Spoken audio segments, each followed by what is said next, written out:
Is there one or two, emphases that you'd like to see the NCAA go as far as paying players or any of those options? Well, no, obviously cost of attendance I think is the right move.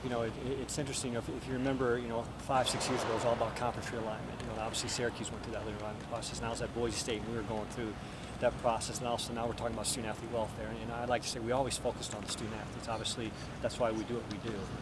And it is near and dear to my heart. Being a former student athlete at the Division III level, I realized the work I put into it. I realized the help that I got going through my process, and I want to make sure that we provide that help to our student athletes. So again, I'm a big fan of the changes that have gone into place in terms of the cost of attendance and some of those things. And again, I think as long as we remember why we do this is because of the student athletes, then we're on the right track. The Chronicle of Higher Education put out a report. I know the numbers might not necessarily be accurate, that's what I've heard.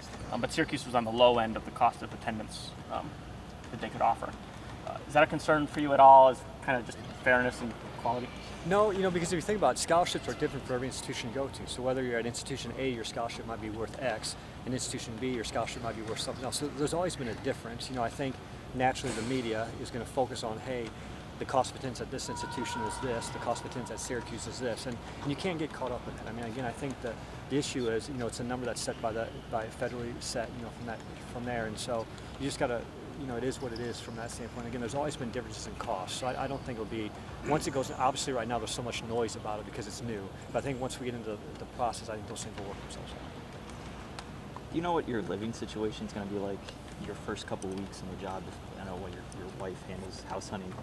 Yeah, well, my my wife Kristen's been phenomenal, and the kids have been awesome. As you can imagine, a 13, 11, 8-year-old, what's going through their head right now with the transition, and Kristen's been great. But we'll work the next 2 days. We plan to spend some time driving through neighborhoods and trying to get that all lined up and settled, and then we'll get that taken care of. So your family's going to be with you full time, or are they going to go back to Boise until the house situation? Right now, we're all going to go back to Boise.